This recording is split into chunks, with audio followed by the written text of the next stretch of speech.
In 2025, most software engineers will see their careers stagnate. But it's not because they aren't talented, and it's not because of AI, as you might think. It's because they're still following a playbook for a game that's already long over. But that changes right now, because in this video, I am going to give you the new guide to not just surviving, but dominating as a software engineer in 2025 and beyond, even if you currently just feel like another cog in the machine. Now, for those of you who are new, welcome. I'm Bago. And just like many of you, I started off as a simple junior developer. I then went on to climb the corporate ladder all the way to a manager at Fortune 500, and then later quit to found my very own 7-figure consulting firm. Today, I run Code to CEO, where I help countless mid to senior level software engineers transition from being replaceable employees to becoming highly paid and high leveraged operators who define the future of the industry that they operate a business in. So forget about just keeping your job or climbing the corporate ladder,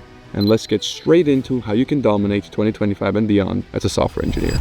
Welcome everyone. This is the exact system to go from $0 to $1 million as a software engineer. Now, why $1 million specifically? Well, that's because I believe true freedom starts from once you get to 7-figure range. Hence why we have $1 million listed here. This will be the 2025 guide to achieving time, location, and financial freedom as a software engineer, all while making meaningful contributions to society by working on something that actually matters and you actually enjoy. Without further ado, let me just show you what we've got in store.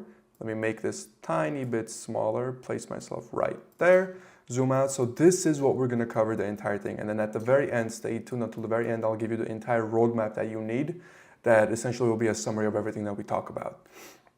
Without further ado, let's start from the very beginning. So we have the problem, and of course we have the solution.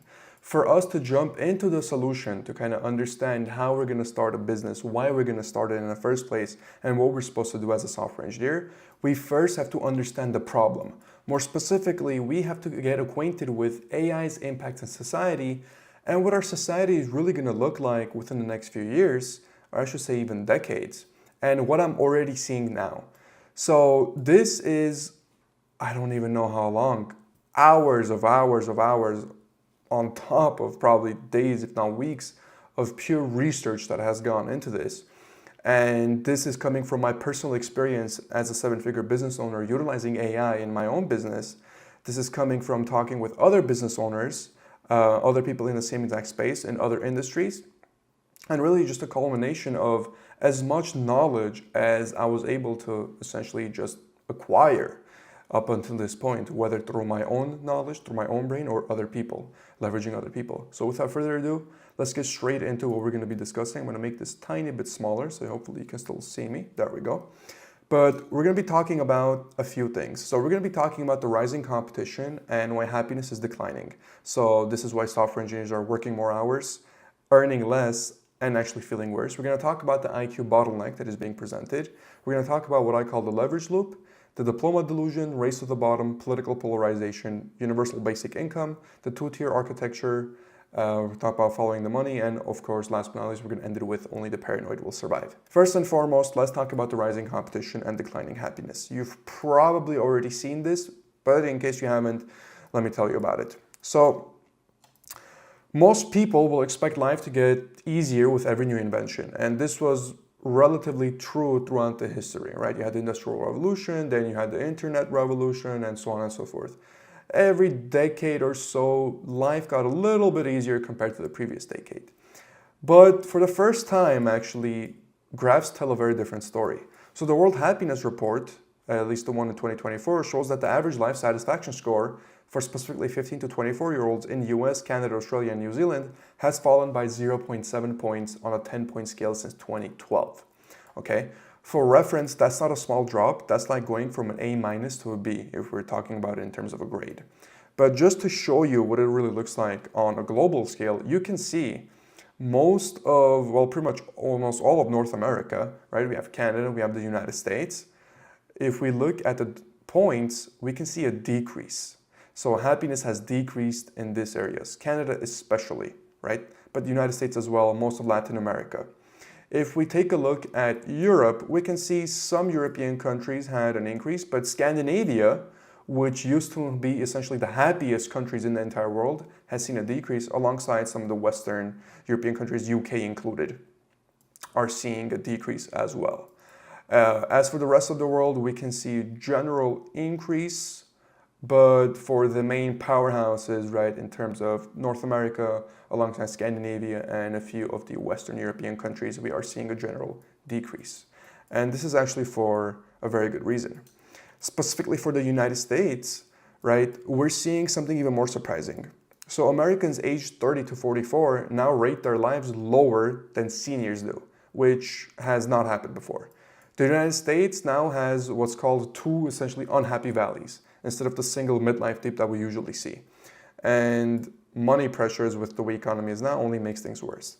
So a Federal Reserve poll in 2024 found that 72% of adults felt they were doing at least okay financially, which was down 6 points from the 2021 high, even though the economy grew during that entire window. And part of the stress actually is time. So OECD data shows that the average American worked 1,811 hours, so 1,811 hours in 2022, which is about 200 hours or 5 full work weeks more than the average German or French worker. And those hours have barely moved for 2 decades, which means that new technology, automations, and things like that did not deliver the shorter weeks experts once predicted. And instead, what ended up happening is we thought automation will save us more time, we'll work fewer hours. Instead, we're now working more hours because corporations see how much more efficient we are. So they make us, hey, if you beforehand were able to give us 5x, but now with automations you're able to give us 10x, then you're going to work a lot more, right? And why wouldn't they? It's a for-profit organization, for-profit business.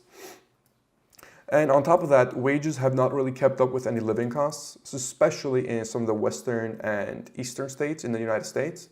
For example, another survey from early 2025 shows that 44% of US adults earn extra money outside their main job.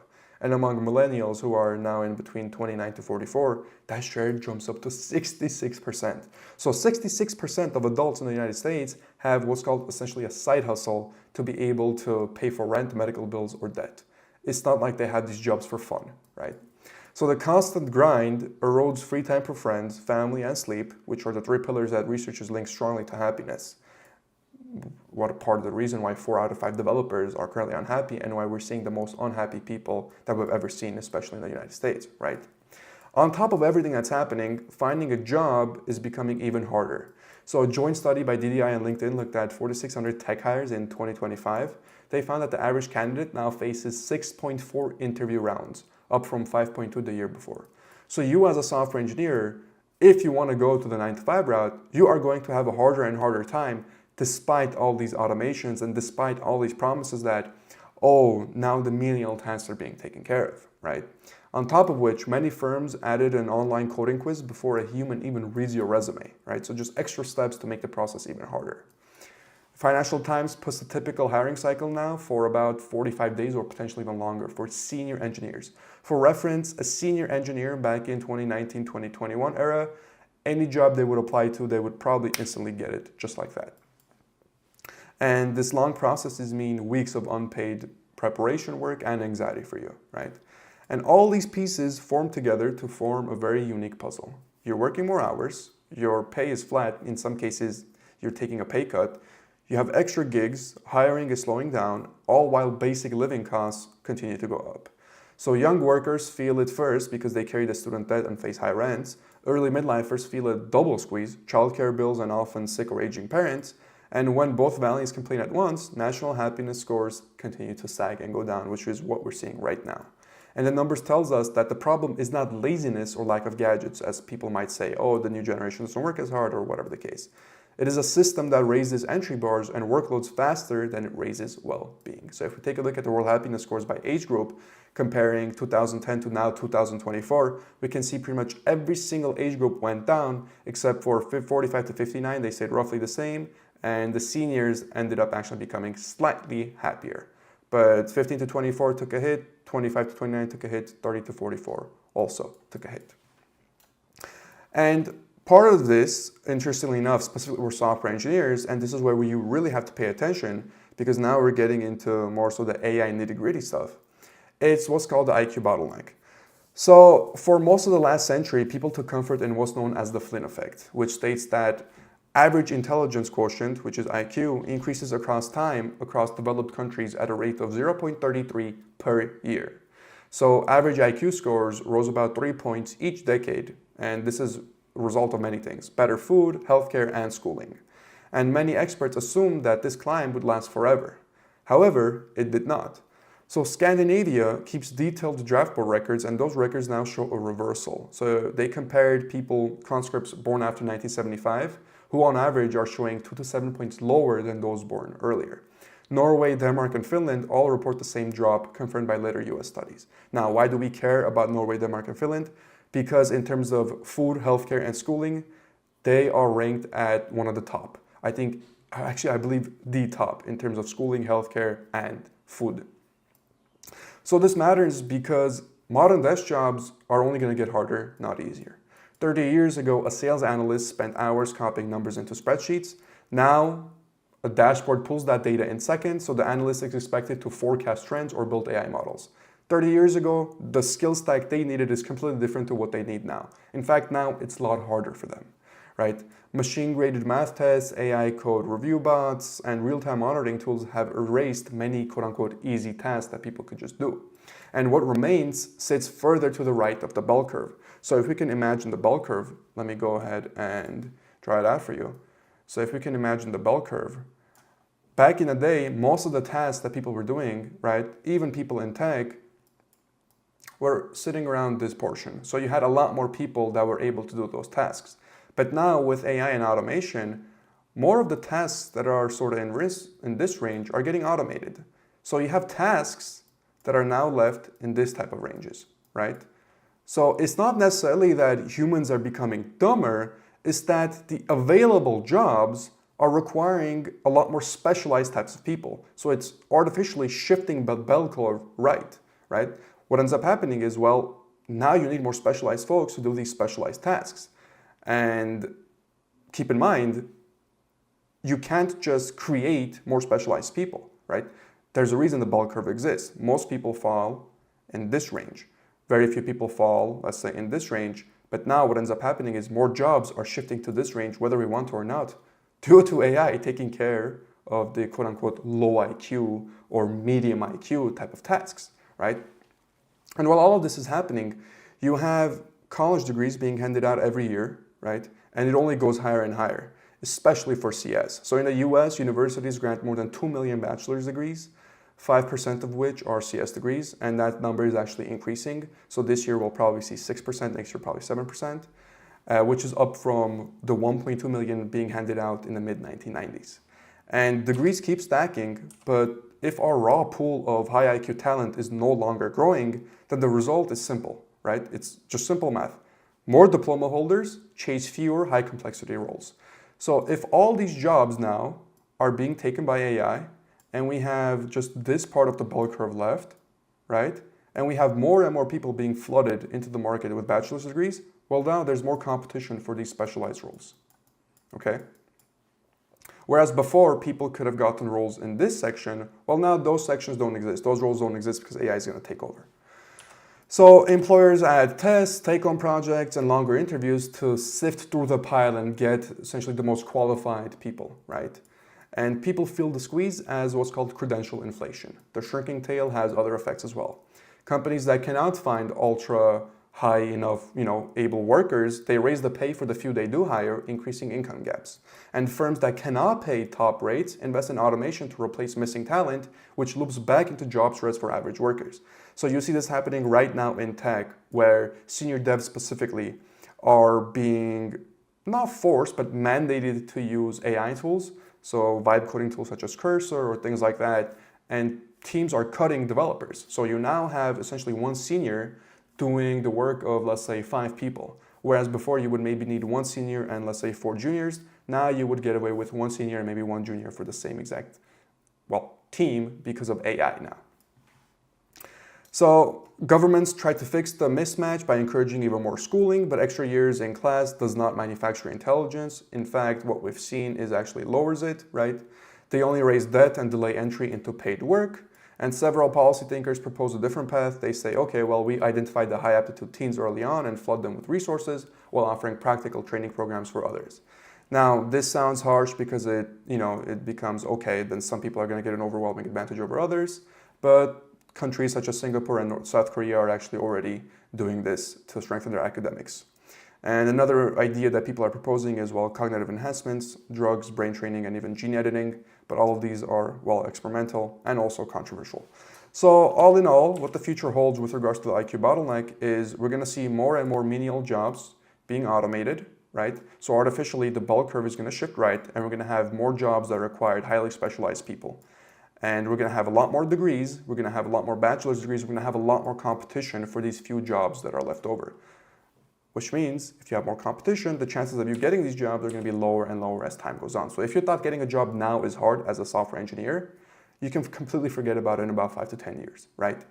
Unless you are maybe a senior or you are specialized in this type of things, which we'll talk about later. Now let's get into the leverage loop. So the leverage loop, if you remember when Microsoft launched Excel in 1985, pretty much all the accountants were extremely happy, right? Tasks that took a day now took simple hours, and people imagined 4-day work weeks. They're like, oh wait, now I don't have to work Fridays. But what ended up happening is bosses handed them 5 times more spreadsheets.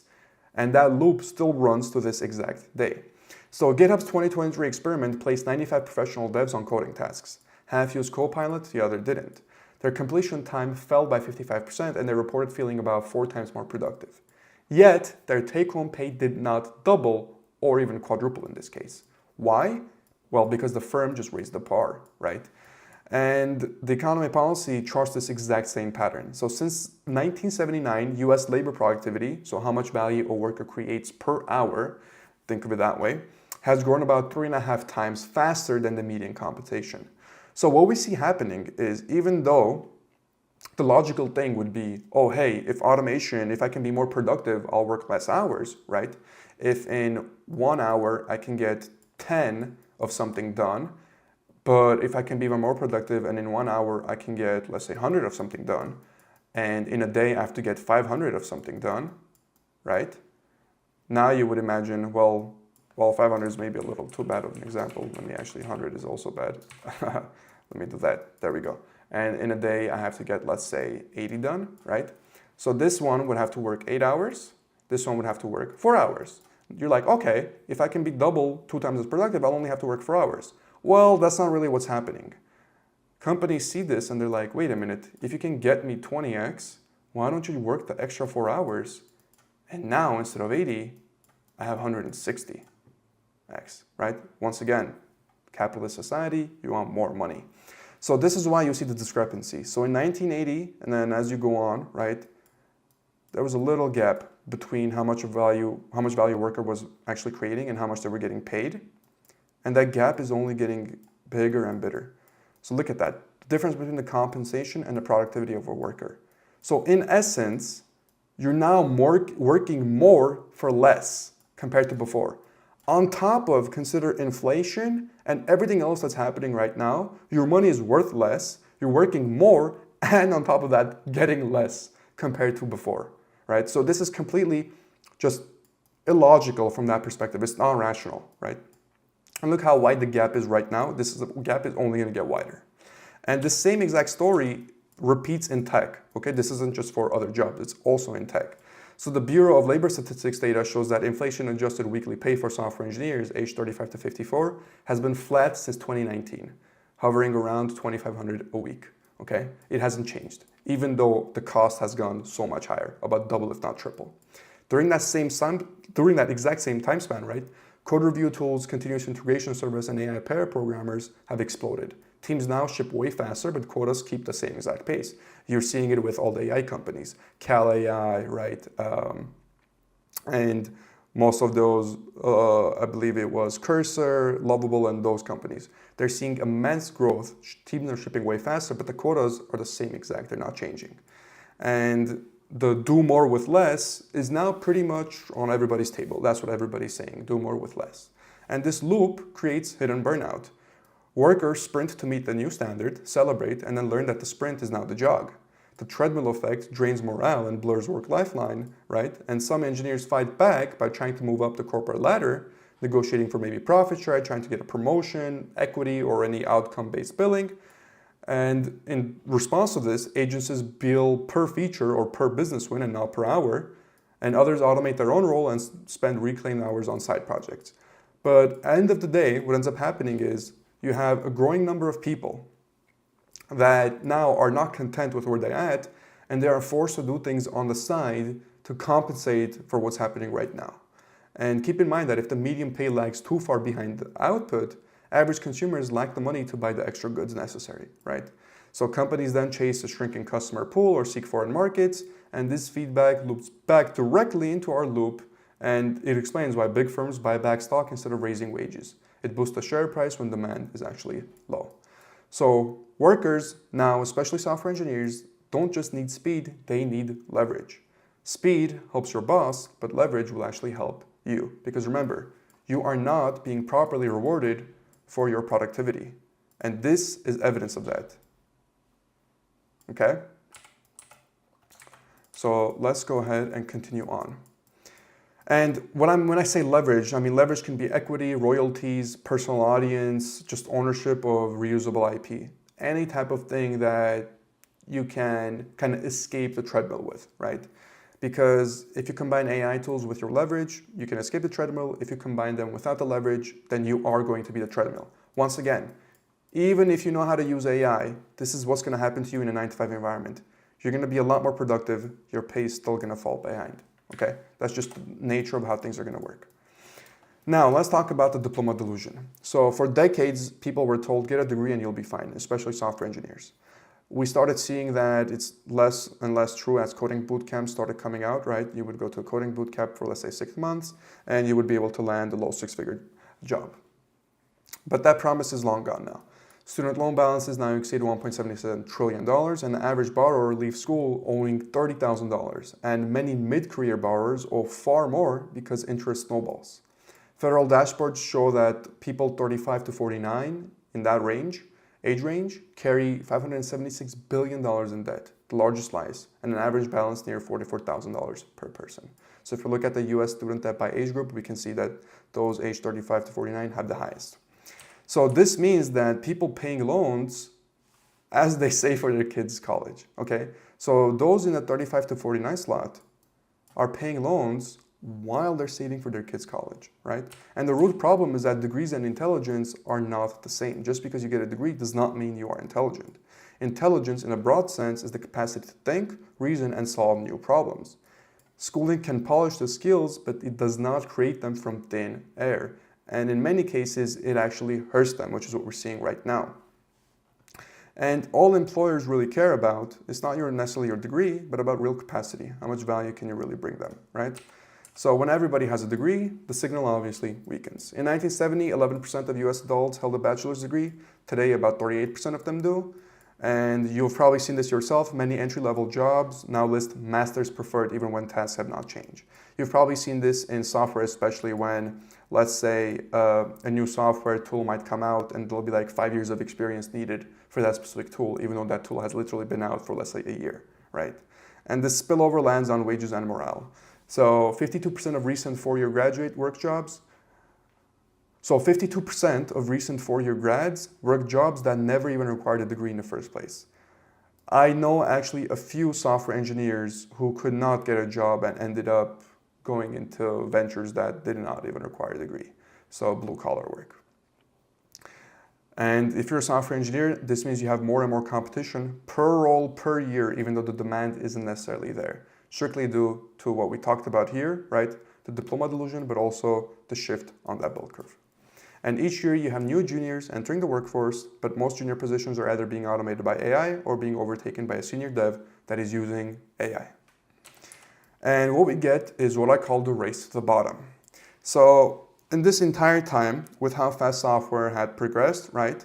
With macro scripts, AI, hardware lagged behind to a certain extent. Sensors, batteries, and joints were all still expensive, but starting in 2023, the tide slowly started to turn.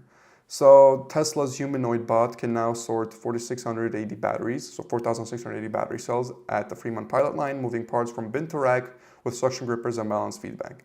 At the same time, Aurora, Kodiak, and Torque launched driver-out pilots, running big rigs with no human in the cab across the Texas freight corridor. Over 1,200 commercial miles so far with 0 disengagements. Now, why does this matter? Why does this change the game? Well, trucking is the largest job for US men without a college degree, nearly 2 million positions. If autonomous trucks can roll at night, skip rest breaks, and cut insurance costs, firms must choose between cheaper bots and loyal drivers. And warehousing is the same exact thing. Humans on average 75 picks per hour, humanoid bots hit 100 and never call in sick. Once the cost falls below $12 an hour for these humanoids, everybody's going to begin adopting them. This might feel like it's not relevant to you, but the same exact thing is going to happen to Uber and DoorDash. And in fact, many people during the pandemic, many software engineers that I know had to resort to Uber and DoorDash at least as a part-time gig to be able to make some money on the side. Keep in mind, 66% of millennials have a side hustle, even though they might have a main job, right? So if these individuals, right, the laid off office workers, including the few devs who got laid off, drove Uber and DoorDash back in the day to make some money, well, if they get replaced by robo-taxis, that safety net is going to completely disappear as well. And frankly, this is going to be probably the case very soon. So researchers at MIT already modeled Chicago ride-hail data and found AV fleets that could break even if each car worked just 17 hours a day, achievable without shifts or any sleep. So for the solo tech worker, the lesson is timing and positioning. The last safe ring is not safe anymore, okay? It's now a countdown. You need it's better to build tools for these robots, so security layers, compliance APIs, maintenance analytics, than to battle the robots directly. Because these bots are going to come.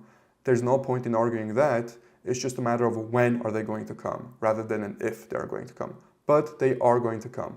Remember, everything is for profit. If businesses can make more money doing so, they will, okay? So once the costs fall below a certain number, right, adaptation is going to spike for pretty much every single business. And here you can see, with regards to the warehouse robot models as well as cumulative AV miles, just how much of growth we have seen with regards to hardware in the past few years, especially starting from 2020, really. Now, another thing that's happening on a big scale is political polarization. So specifically in the United States, 62% of Republicans and 54% of Democrats say they feel very unfavorable towards the other side. 2023 survey found that 1 in 5 Americans stopped talking to a close relative over politics since 2016.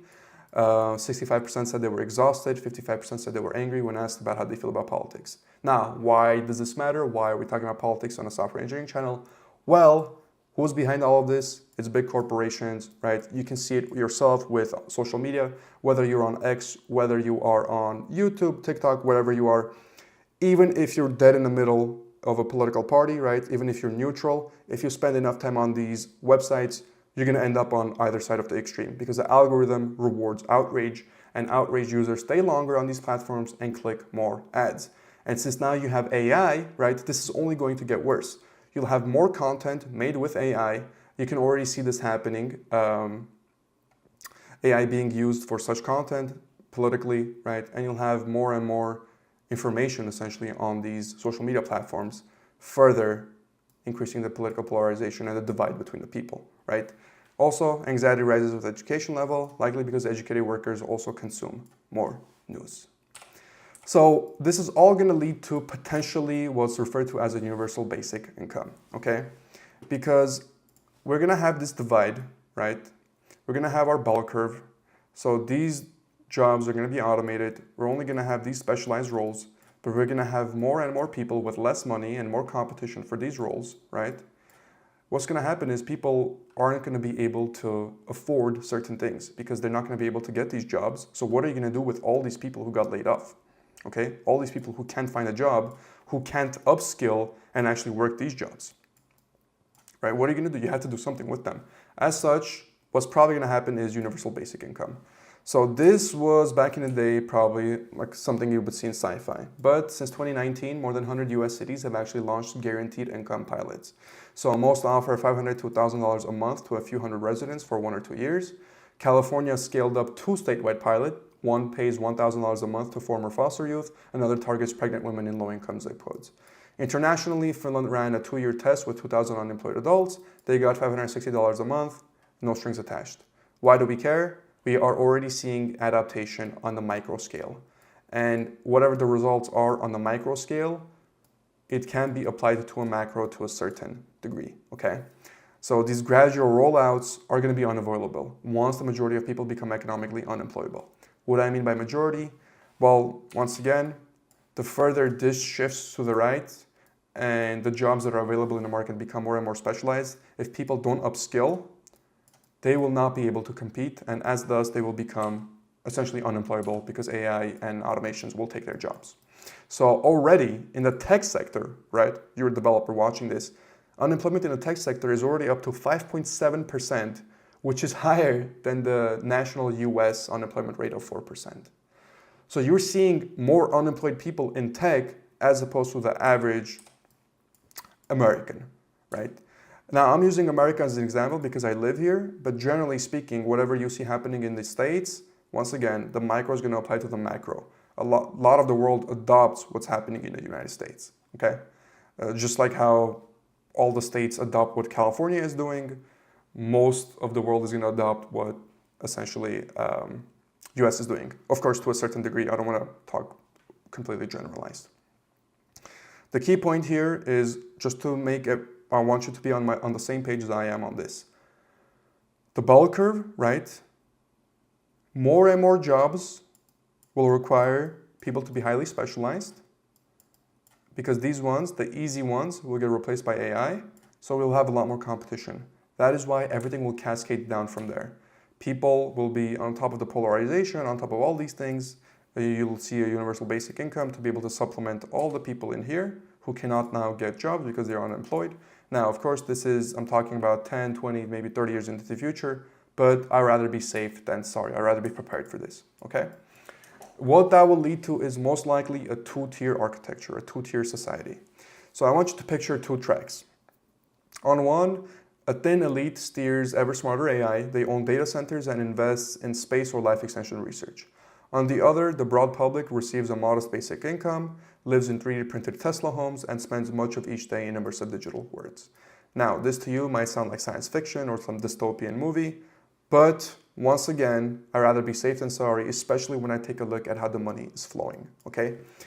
2025 CapEx plan for Meta tops $65 billion, surpassing even Amazon's infrastructure spend in some quarters.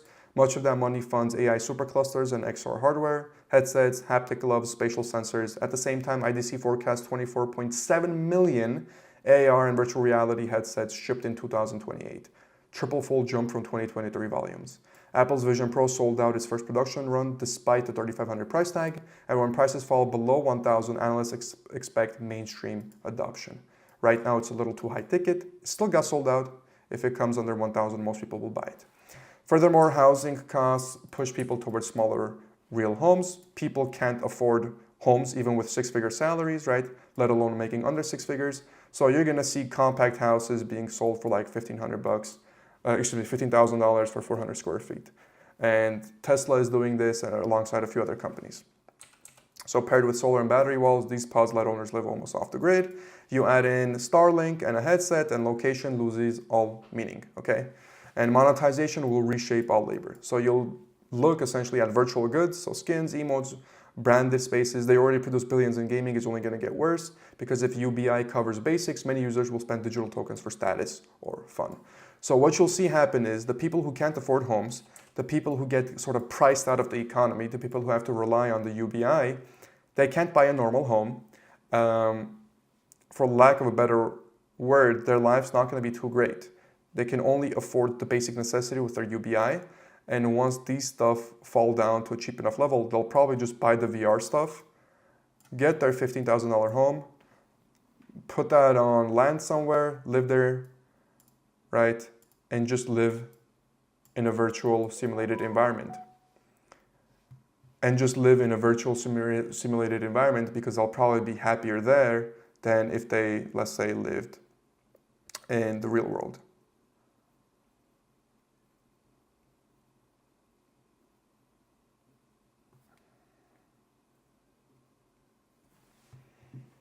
So what you'll see happening is essentially people will get these off-grid houses, they'll have all their VR equipment, and they'll just live in the VR because they'll objectively be happier than if they have to live IRL, right? Because they're priced out of everything essentially. If they don't upskill, it's going to be extremely bad for them. Now, why am I talking about this doom and gloom scenario? Well, I follow the money, okay? If you follow the money at the top, you'll learn what insiders fear and desire. So Zuck, right? He spent millions, hundreds of millions of dollars, and a lot more now recently with some of the other Hawaii stuff that he's doing.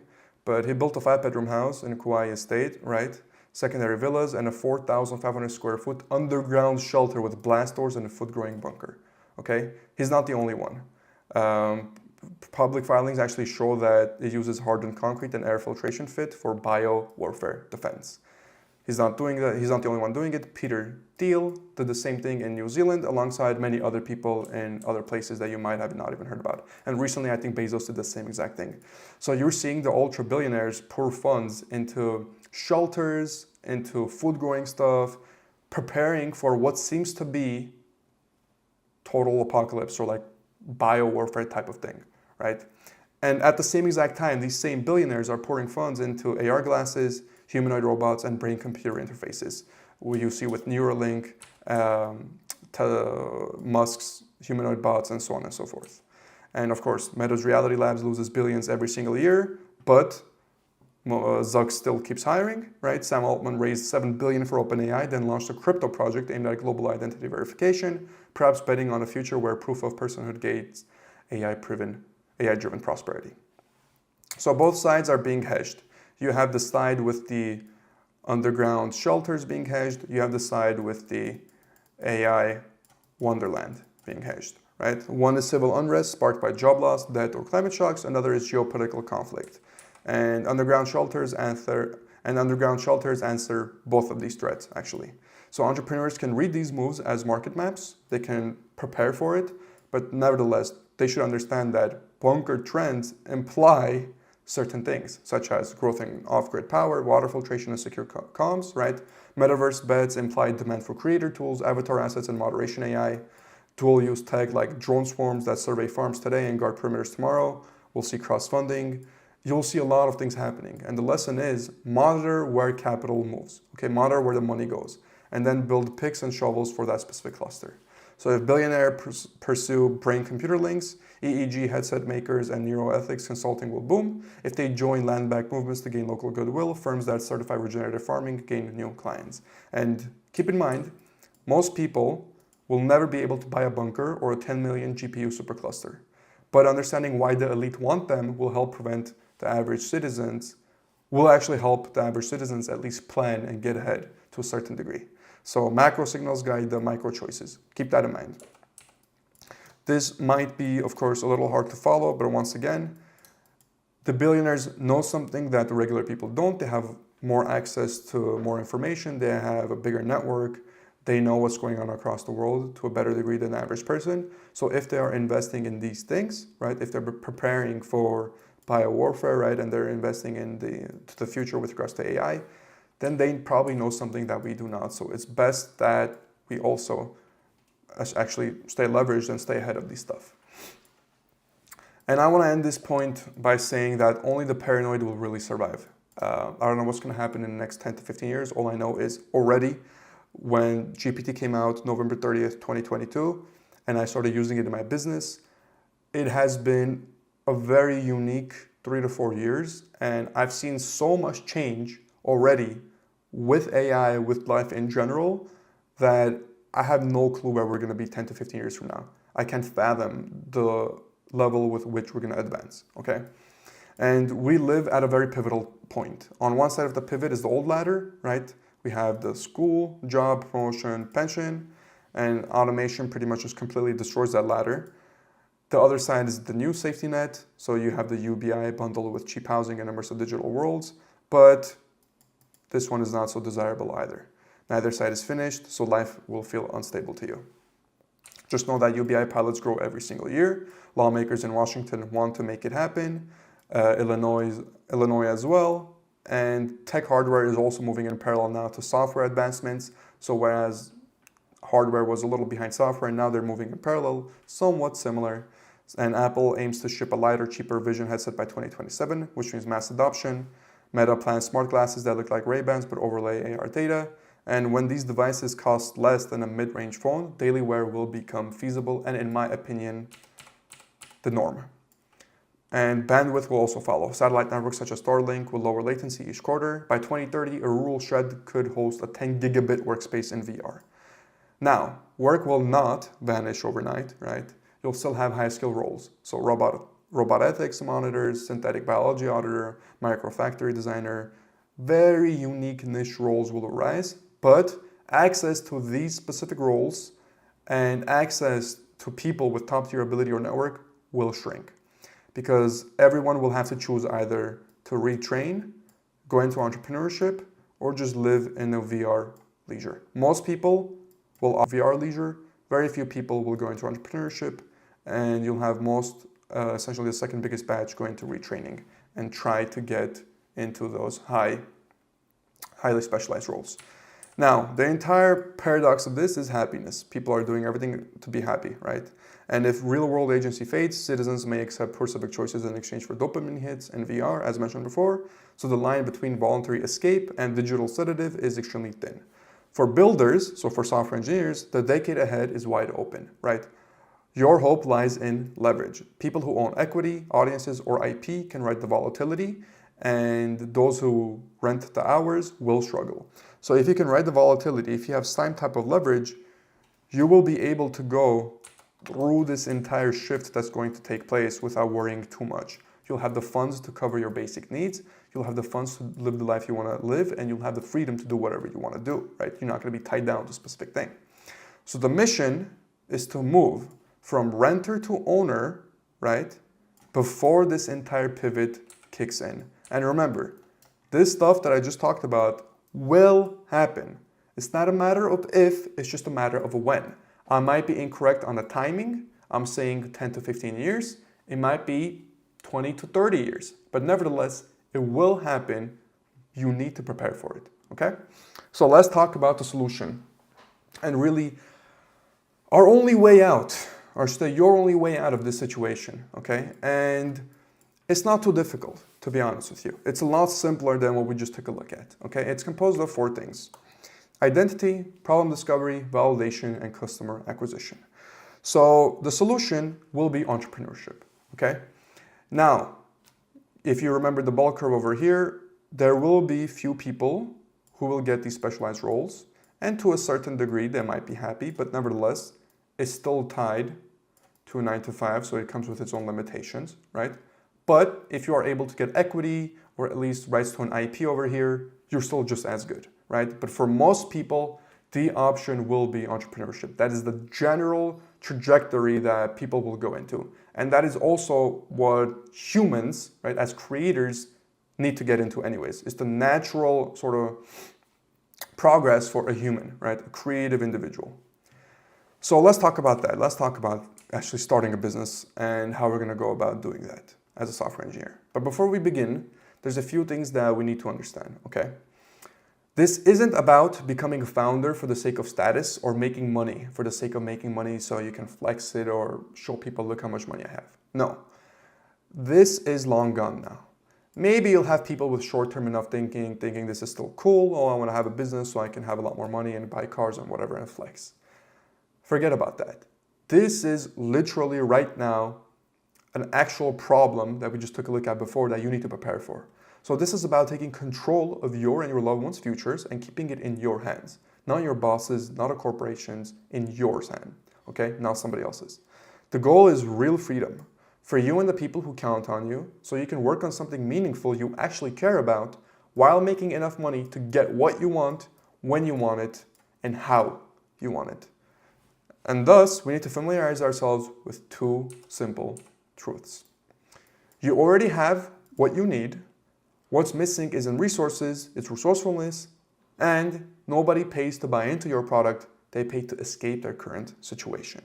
And with that, let's dive straight into the solution side of things. So before we dive into the specific details with regards to a business, finding a problem and acquiring clients and what you're going to be offering, we first have to kind of understand who we are, right? This is the identity phase. So you need to ask yourself, who am I?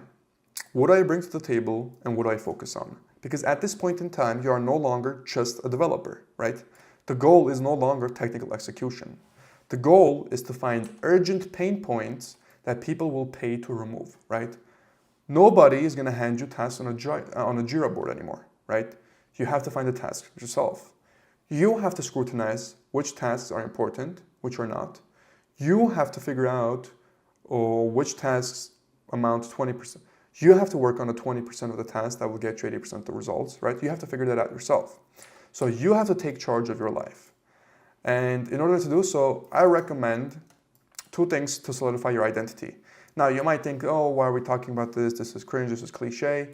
This is probably the most important part to your success as an entrepreneur, because if you do not have this, nothing is going to be set in stone. You're probably just going to try something for 1 or 2 months and then just give up, okay? As a result, you need to solidify your identity. And I recommend doing 2 things. 1, having a vision board, and 2nd, having an anti-vision board, okay? Vision board, exactly as you might think it is, what you want out of life, right? You, let's say with your family, and keep in mind, I'm keeping this blank because I don't want to give you any ideas, right? This is your vision board that you should put on this what you want out of life, right? So you can be, let's say you, with your family, being able to travel anywhere you want, work from anywhere you want.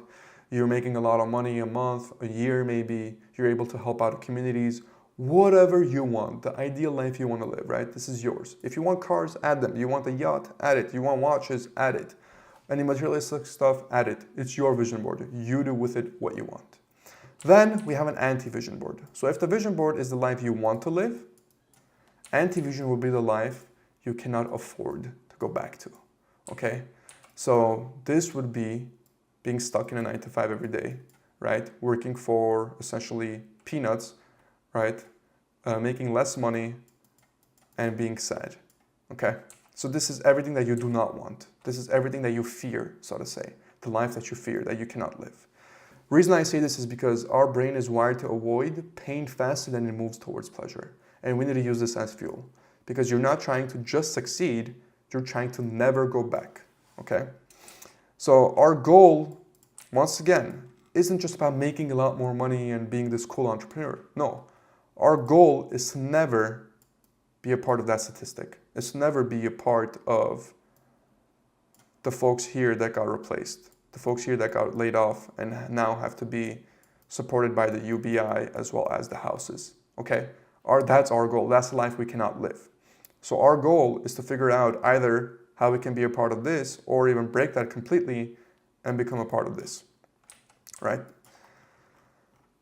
And once you understand that, then things become a lot simpler. So now what we have to do is, well, problem discovery. We know the problem, we know the solution, we have to create a business, but now it's all about, okay, what business do I create? What problem do I solve? There's so many problems to solve. How do I choose one, right? All these questions in your mind. Well, interestingly enough, we mentioned before, right? In this part over here, I mentioned you already have what you need. What's missing isn't resources, it's resourcefulness. So this is where this comes into play. You already have your differentiator, every single one of you watching, and it lies in 3 areas. Where you are, so the region, the companies, and the people near you. Who you know, so your network, your old coworkers, local founders, mentors, friends, friends of friends, family, right? And what you know, your knowledge and your experience, domains you worked in, aerospace, finance, maybe, right, law, whatever the case. And keep in mind, this doesn't only apply to just technical stuff, this can also be life skills in general. So the combination of tech plus domain will be your gold mine. So let's take a look at what this exercise looks like in writing, okay? So you will have your location listed, right? This can be your physical, and honestly, in this day and age, I would put digital as well. You have your network, right? And you have your experience. So experience will be technical plus life. What you do is similarly to how I created sort of 3 columns here, is you put down where you are located, what your city has to offer, what your country has to offer as well, right? For example, if you're in the United States, you have one of the biggest advantages because you have what's known as a chamber of commerce. If you don't know what that is, it's essentially the government's way of making sure the businesses in a certain city are happy and prosperous. And you have access to essentially most of the businesses in your city, just like that, by just signing up and attending. So you can have literal multi-billion-dollar conglomerates at these meetings that you can go and just talk to, okay? Outside of that, of course, you have business events, You have networking events. You have so many other things that you just need to do the research and understand what really your location has to offer. Honestly, you can probably just use AI for all of these exercises that I'm telling you, especially the location one.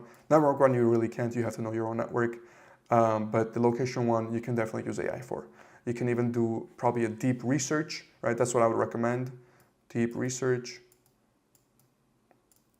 Just ask it to do deep research on all the opportunities you can leverage for a business opportunity with regards to your location. So any chamber of commerce, any business events, things like that. Next, you list out your network, who you know, okay? And by who you know, I mean literally who you know on a first-name basis. Please do not discount anybody. Everybody can be useful to you in one shape or form, okay? And next thing, experience. Put in all your technical knowledge as well as your general life experience and what you've gone through, because those will all be beneficial. So with this, you'll be faced with a few things, okay? You need the serenity to accept the changes that you cannot change. So you need the serenity to accept the things that you cannot change, the courage to change the things you can, and the wisdom to know the difference. So this is the serenity prayer, but this is going to be very important for this because all of you will have this laid out for you already, right? And you can't change this. This is just the cards you're dealt, okay? So you need to accept that. You need to accept the cards you are dealt, and you need the courage to be able to change the things that you can. So using these resources, you can be resourceful enough to change your current situation, 100%, okay? And you need to have the wisdom to actually know the difference, what you can change and what you cannot change. So, for example, your experience, your networking, your location, right? At least your experience, you can change. That you've already lived it, you've already gone through it. Your location, you can change, okay? Your network, you can change to a certain degree. Keep that in mind. Now, why do we care so much about pain points? Why do we care so much about problems, right? Why am I emphasizing it so much? Why am I spending so much time on it? Well, because I cannot stress the importance of a proper pain point nearly enough. It is the most important part of any business. And I am not saying that lightly. Before a business becomes a quote-unquote business, pain point is the holy grail, okay? Let me put this into sort of a quick little diagram so you understand. If this is our fulcrum, right? I'm going to put a weight over here. You've probably seen this.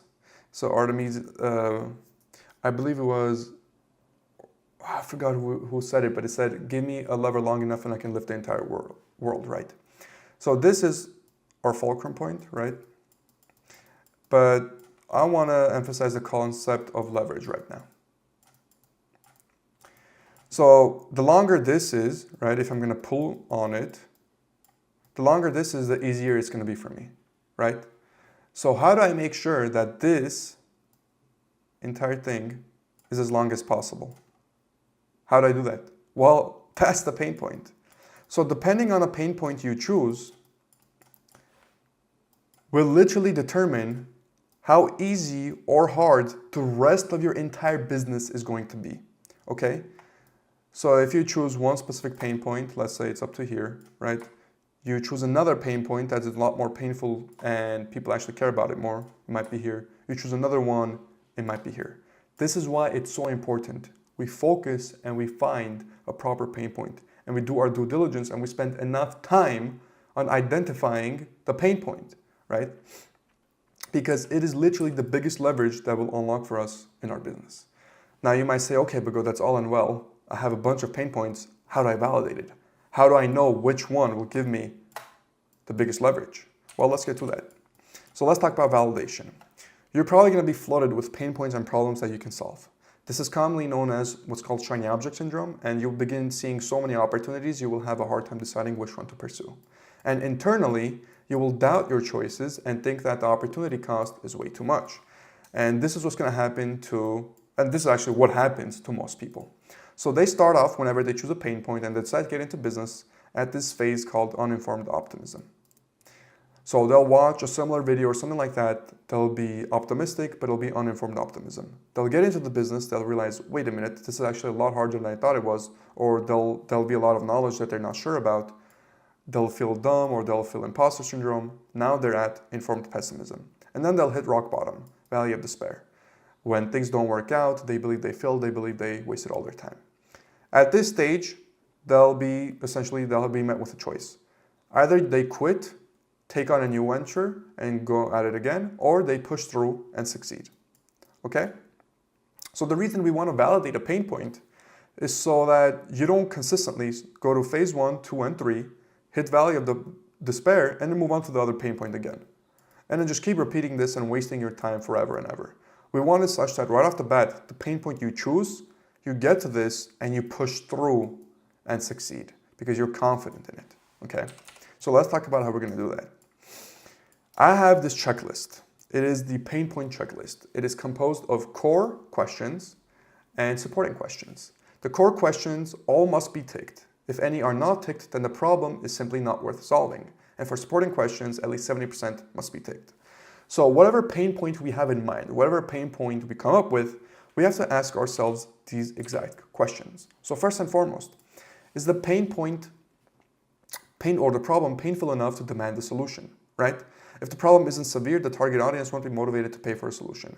Pain drives content acquisition. So let's assume, okay, the pain point that I have chosen does. Can you create a solution that addresses this pain? So this is more about you now. Are you fit to create a solution, right? Yes. Does the market you're targeting also have this pain? So if we assumed you're helping dentists automate scheduling, does the whole dental industry struggle with this? Maybe yes, maybe not. Let's assume yes. Is this problem becoming more prevalent? So is this a growing pain or not? Obviously, if it's not growing, then we don't want to do it, right? So let's assume yes. And is this problem worth solving for high ticket prices? So does the pain point cost your target audience enough time or money to justify paying for a premium solution? If they're willing to pay others to solve it, they can afford high ticket offers, okay? So this is how you would go through all of your essentially pain points and problems that you find. You would do this exact checklist, and there's a second page to this, funnily enough. So the next one is, are you passionate about solving this pain? Are there enough people or businesses facing this pain? Are competitors already solving this problem successfully, right? And then we have, can you realistically compete with existing solutions within 6 months? Is solving this pain straightforward and repeatable? Can you easily reach those who have this pain? Do you care about the impact of solving this pain for businesses? Does this problem exist in social media spaces? Can you directly contact decision makers? Do you understand this problem well enough, or could you learn quickly? Do you speak the language of those who experience this pain? So if you want to pause the video and sort of go through it, you're more than welcome to. I'm not going to spend too much time on it because in essence, what I want to portray here is there is a systemized way of finding these things out. And there's a systemized way of making sure that whenever you get to this valley of despair, you don't continuously move on to a new pain point. Instead, you would have validated it. You would have known that this part is going to come. And when you get here, you push through and become successful. Okay? A little sip of water, so my throat, I can continue talking. Now let's get into the nitty-gritty details. Customer acquisition. So many of your favorite parts, okay? And one that I have seen most developers struggle with. Now, before I even start talking about it, I'm gonna need you to memorize this and really drill this into your brain. Sell before you build, sell before you build, sell before you build. Go in front of the mirror and just say this to yourself, okay? You need to understand this. This is so crucial for software engineers because I have seen them make this mistake so many times. They build it and then nobody buys their product, and then they think they're bad developers. They blame their technical skills, and then they go and upskill without realizing that it had nothing to do with their technical ability, okay? Understand this, sell before you build. Now, before we actually get into the selling aspect and getting clients, we first have to understand what our customer journey will look like. Now, keep in mind what I'm going to show you is primarily for a service-based business, such as the one that I have, a consulting firm. But I will explain how it would work for a SaaS or other business models. So the first, essentially, step in your customer journey is going to be what's called marketing and lead generation. And there are two ways of marketing. There is inbound and outbound. Okay? So inbound, as the name suggests, is when people find you. Your clients find you. Outbound is when you find your client. For example, if you watch this video and you book a call, this will be a form of inbound. And if, let's say, I somehow find your email and I reach out to you, it will be outbound, okay? Because I'm the one reaching out to you, whereas inbound, you're the one reaching out to me. There are a few forms of inbound and outbound marketing, right? Inbound, some of the most popular ones, referrals, organic content, SEO and search in general, and webinars and events, okay? For outbound, you have warm network outreach, paid advertising, cold outreach, and webinars and events. Now, the reason webinars and events are sort of both our point to it is because if you host a webinar yourself, that is inbound. And if you go to a webinar and you begin prospecting, that is outbound. Okay? That's the main difference. But nevertheless, these 7 pillars, let's call them, are how your customers are going to find you. Either your customers will be referred to you, either they will come to you through organic content that you post, either they will find your website through SEO or just simple search, either they will attend a webinar you're hosting, or you're gonna find them from attending another webinar. Either you're gonna reach out to them using cold outreach, be it SMS, DMs, emails, cold calls. Either you're gonna run paid advertising, or you're just gonna reach out to your network, okay? These are the 7 ways that you're gonna acquire clients. And from a customer journey perspective, this is how your first ever customer is gonna find you, okay? From then on, it's gonna get into a sales structure. Now, with regards to SaaS or any other business model, this stays the same. So this does not change. Marketing and lead generation does not change regardless of the business model. You might have a few nuances here and there. For example, for SaaS, most often than not, you'll have a lead magnet at this stage that you'll send out with each of these pillars. If you don't know what a lead magnet is, it's, as the name suggests, it's essentially value that somebody might pay for, right? That you package it completely for free and you offer to a lead to get their contact information from them, right? So think of it in terms of cold outreach, right? A lead magnet would be, let's say, you created something free for them, like a PDF or something valuable to your target audience that they would enjoy.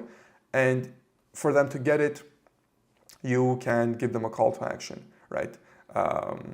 Either give out their contact info or something else.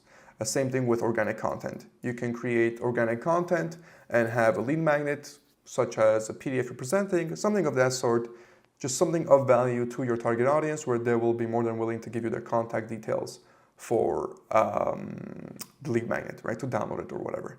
Now, in terms of cold outreach, you might be like, okay, you already have their email address. So is it really still called a lead magnet? Yes, it will still be a lead magnet, especially if, let's say, you want to get their phone number or you want to get them to hop on a call, right? Depending on that type of a thing. Next up. So the sales process, this is a little different now based on what business model you're going to do, but this is a service-based business model. You'll have a specific call to action for them to book a call, right? Most often than not, that call to action will either be directly through a Calendly booking link. It will be to maybe a website. From the website, they can book a call. It will maybe be to a testimonial page, whatever the case, whatever you're going to send them, the end result from that call to action is going to be to book a call, right? So the meeting will be booked. If they don't show up to the meeting, you follow up with them. And if they do show up to a meeting, well, now you have your sales call. Keep in mind, this is assuming only a one sales call, right, for this type of a service. Now, I have only one sales call for my business, and nowadays, I have seen cases where people do 1, 2, or 3, really depending if they're going to do discovery phase or not, but I'll explain those as I continue with them. I'm just going to go through this right now once, and then I'll come back to it and I'll explain all the nuances that have to do with it. So on the sales call, right, you'll see if they're a fit or not. If they're not a fit, you delete them, delete the lead. Not them, you delete the lead. If they're not a fit right now, you send them to the follow-up sequence and maybe you nurture them a little bit more, and next month or 2, they might come back on a sales call, same exact thing. If they are a fit, well, you close them, you collect the payment, you draft up requirements documents, SOWs, whatever you need, and then you begin your kickoff calls, so your onboarding calls, okay? So let me explain how this might change based on a business model. Now, if you have a SaaS, right, you wouldn't, most likely, if it's a B2C SaaS, you're not going to do a sales call. You will just have the pricing and the payment link directly on the website. They can come in and buy it. If you have a B2B SaaS, you might have to require them to get on sales call, so this exact thing would stay the same, right? Only difference is you might not have like requirements document or anything of that sort if you can just instantly get started with it, okay? In general, most of the concepts stay the exact same. There's only a very few minute details that change depending on the business model that you're doing. But nevertheless, the important thing is for you to understand the customer journey as a whole, right? And once you collect payment, one thing you will notice that I'm doing differently from pretty much every other person is everybody tells you to collect payment after the sales call when you have your requirements document drafted. Please do not do that. It is more than possible to close and have a discovery call on one call, right? That should be your goal. I have sold hundreds of thousands of dollars of deals, actually millions in deals on one singular calls. You don't need to take multiple calls. Now, will some calls take 2 or 3 tries? Maybe. Sometimes a client will require 2 or 3 calls from you because they're just a little skeptical or whatever the case. But it is very much possible to close a $100,000 deal, $150,000 deal on one singular call. And that singular call can be the discovery call, and it can also be the sales call at the same exact time, okay? I urge you, try to collect payment on the sales call itself, okay? If you cannot do that, then don't worry. Over time, you'll get better at it. But I can tell you that this is very much possible, okay? You can collect payment on the sales call. You then draft up a requirements document, and then you have a kickoff call. Now, with regards to kickoff, what does that entail? Well, it's really all about your onboarding. For reference, I'll tell you about our onboarding process. The second we collect payment, we send the requirements document. They review the requirements document. They sign off on it. We'll begin the official onboarding. So we'll have a call, a kickoff call.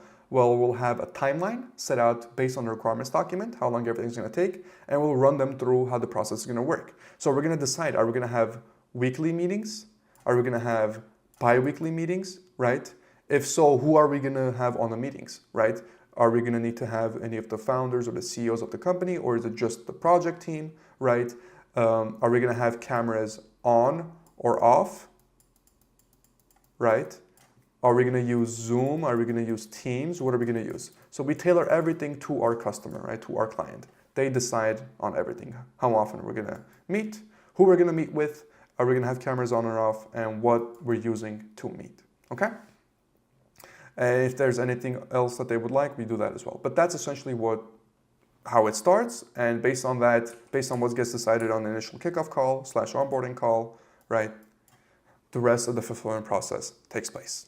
Now, if you're a SaaS, obviously you'll probably not have this unless you're a B2B SaaS. You might have this, but if you're just a regular B2C SaaS, you're not going to have that.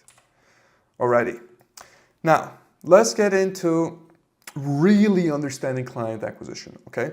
This is extremely important, so I want you to pay close and careful attention. Let me make sure that you'll be able to see this. Okay. So at its core, a business is all about getting a prospect from point A to point B, okay? Point A being your prospect is in pain, they're sad, they're unhappy, okay? You can see them, he's sad.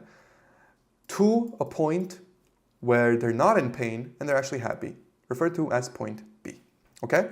This is what a business is all about.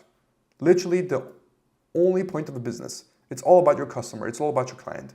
It's making sure that your client goes from unhappy, sad, in pain to happy, not in pain, okay? This is all a business is about, and in doing so, you get money out of this. And client acquisition is all about positioning yourself, so the business that you have, as a bridge between these 2 points in the most efficient, frictionless way as possible. So if we have point A and point B over here, we want the customer to think of us, our business, right, as the bridge between them.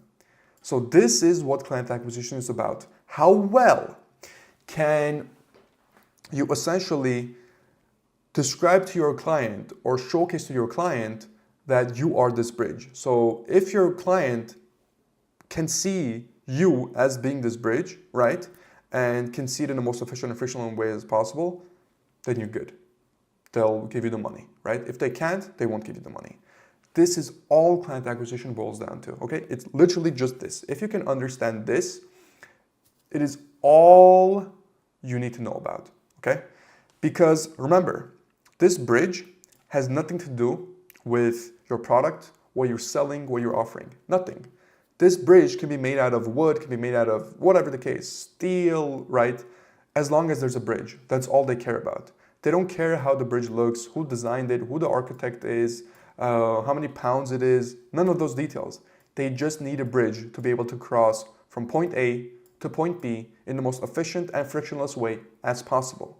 Client acquisition is about you showcasing to these individuals, right, that you can get them from point A to point B in the most efficient and frictionless way as possible. So remember, a client is never buying into your product or service, they are buying out of their situation, okay?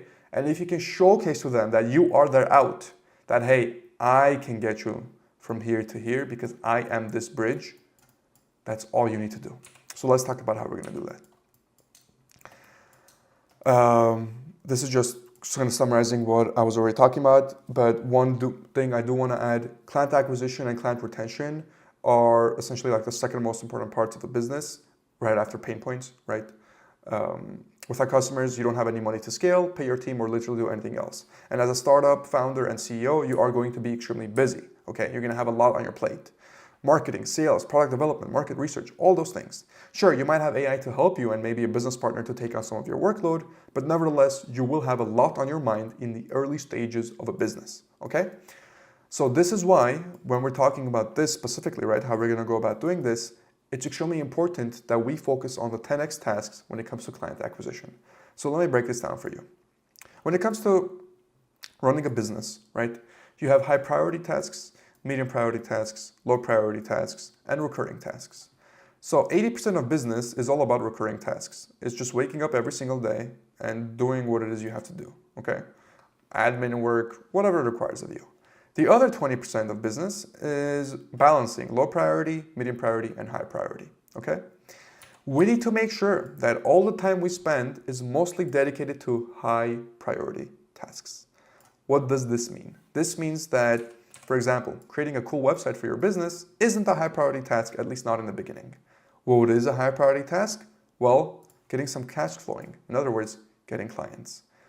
In the beginning, all of your efforts should be focused on marketing, specifically client acquisition, okay? This is, I'm gonna talk about this a lot, the most important part of a business. This is why most business owners will fail. They will spend time on their logo, pimping out their website, coming out with all these cool products or solutions that they're gonna do, thinking about all the things when the highest priority thing that they need to be doing at that moment in time is getting clients, cash flow, okay? In the beginning, once you figured out your pain point, once you've dedicated time figuring out a pain point and you validated it, all you should care about is client acquisition. How do I get more clients? Okay? Because clients will not only give you money, but they will give you data. They will give you data such that you can iterate and make your product or service better. Okay? So let's talk about how we're gonna do it. If we remember our customer journey, we know that there's two ways of getting clients: inbound or outbound. And for each of these, we have these to choose from, okay? Now, generally speaking, I want to say that if you're a beginner, this is for most people, not everybody, by the way. If you're a beginner, you can forget about SEO and search, right? You shouldn't touch paid advertising, and you shouldn't get into organic content just yet, okay? A beginner should get clients from referrals, webinars and events, cold outreach, and warm network outreach. Now, once you start getting clients, once you have your first client or second client, right, or third client, and you are able to productize whatever it is you're doing, you're able to improve what it is you're doing, you're able to get data and understand what you need to do differently maybe, then I urge you to get into organic content once you have a few testimonials, to get into potentially paid advertising once you're making $15,000 a month, let's say, to get into SEO and search once you're running a big enough business, okay? My biggest pet peeve with regards to why people actually fail in entrepreneurship is for this very same reason. So they'll see videos on ads, they'll see videos on SEO and search, they'll see videos on organic content, and people will just jump straight into it in the beginning part of their business. Now realizing that this 80-20 rule that we saw here, this high priority task, right? This high priority thing, I'm gonna put this here. At certain stages of your business, this changes. So in the very beginning, the highest priority thing might be cold outreach that you can do. And it might be actually reaching out to your warm network, right? And then as you get more and more referrals, as you get more and more testimonials, and you have more and more people backing up what you're saying and you're improving your product, then the next high priority becomes organic content, okay? When people say organic content is the best, that does not mean you can immediately get into organic content straight from the get-go. That's not how it works. You don't have anything to offer to people, okay? You don't have any testimonials, you don't have any credibility, you don't have any authority.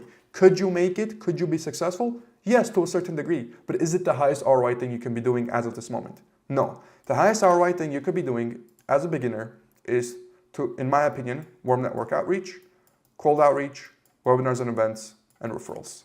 Once you get a few clients under your belt, once you're making decent enough money, and once you've actually improved your product, iterated to a certain degree, you can then open the floodgates, so to say, and get more and more people into your funnel. But until then, I would not touch any of these unless you know what it is you're doing. So if you are not a beginner, if you've run businesses before, then I wouldn't tell you this, okay? Then I would just say, yeah, if you know how to run a business before, if you know a thing about ads, just get straight into ads. Don't bother with any of this, right? Ads or cold email outreach.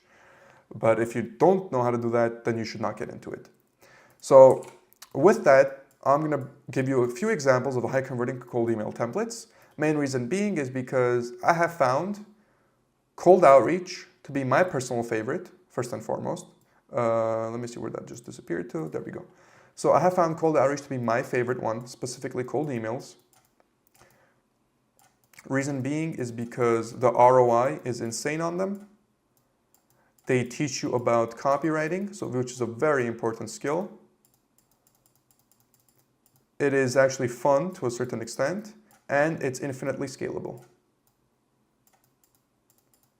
And my favorite thing about it, which I'll show you afterwards, it's just a very simple mathematical formula you have to follow to make a certain amount of money.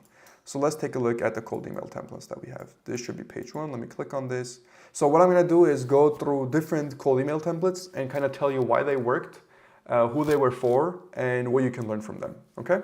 And for reference, for you to kind of yourself reach out to people, this is how you would do it. You would identify essentially your target audience, right? Your customers, who it really is, and try to understand the who behind it. Either scrape a lead list using Apollo.io, or there's a bunch of tools out there, honestly, at this point in time. Get your leads, maybe go through Scraper through Appify, right?